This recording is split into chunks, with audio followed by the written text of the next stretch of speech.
성장과 개발 일변도의 지난 시간 동안 서울의 도시계획은 이례적이고 일시적이고 수동적이고 임기응변적이었습니다. 지금 서울의 다양한 문제들은 바로 이 때문에 생겨났다고 말씀드릴 수 있습니다. 대한민국의 수도 서울. 인구 1,000만이 넘는 거대 도시가 되기까지 서울은 도시계획을 통해 전통의 모습을 벗고 지금의 모습이 됐습니다. 지난 100년의 시간 동안 서울엔 어떤 변화가 생겼을까요? 서울의 발전과 함께 얻은 것은 무엇이고 잃은 것은 무엇일까요? 서울 도시계획 100년을 돌아봅니다.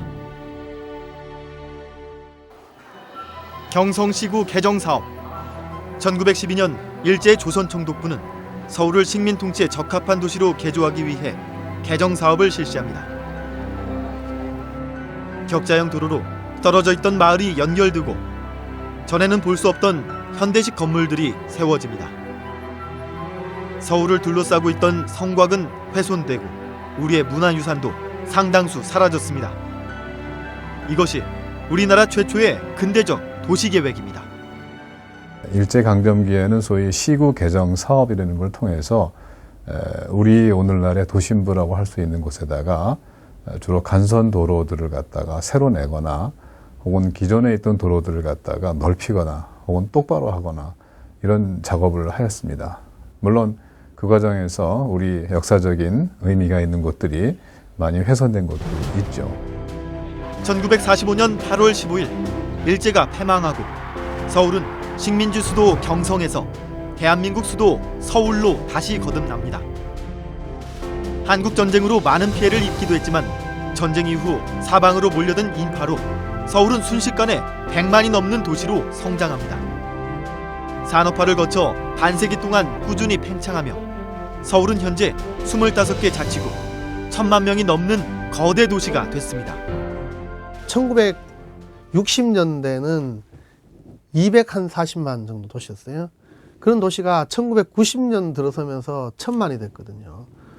그러니까 10배 이상의 인구를 수용하면서도 수백 년간 지켜왔던 역사와 문화, 이런 자연의 경관을 기본적인 틀을 유지하면서 또 새로운 그 인구의 유입이나 산업 수요를 이 도시 공간 내에서 이제 수용해서 나름대로 전체적인 체계를 갖춘 도시가 됐다. 1960년대 일자리를 찾아 서울로 몰려드는 사람들로 서울은 시급하게 풀어야 할 문제들에 직면합니다. 그중 하나가 바로 교통 문제였습니다. 근대화의 상징 전차는 70년간 서울 시민의 발이었습니다. 하지만 서울의 확장 속도를 따라가기엔 역부족이어서 버스와 지하철이 대신하게 됩니다. 그런데 이마저도 부족해 자동차와 도로가 서울을 점령해버렸습니다.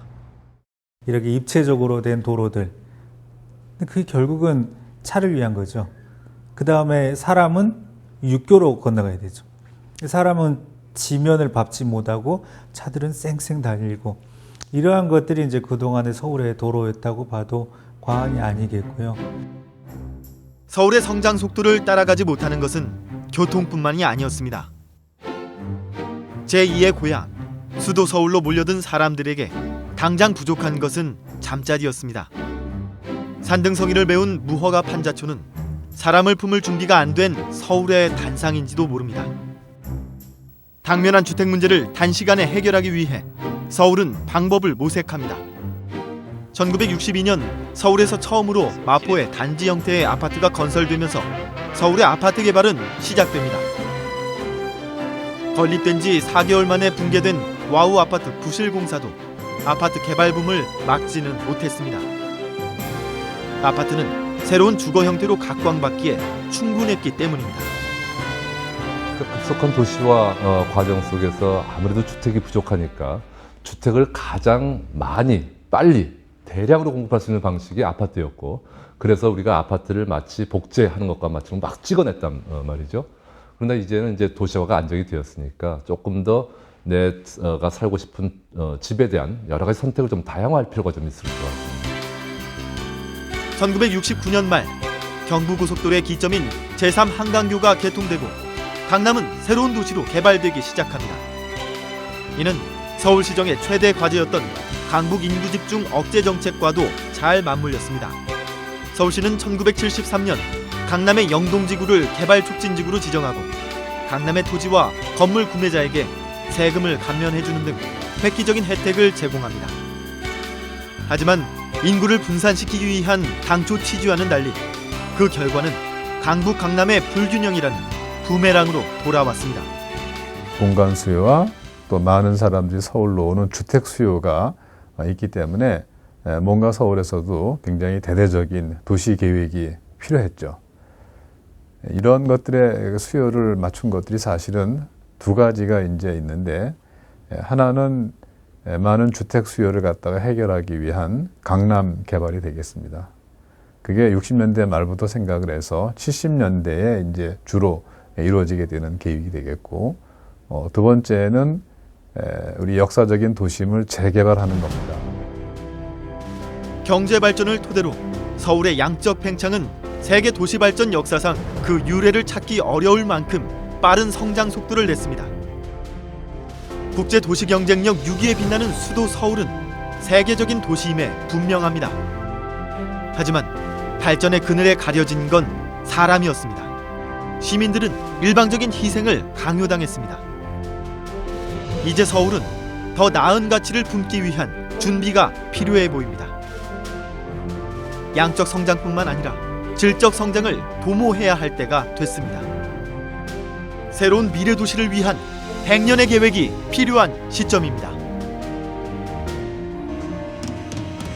다음 이 시간 시민 참여해서 시민 스스로가 서울의 장래상을 만들어가는 겁니다.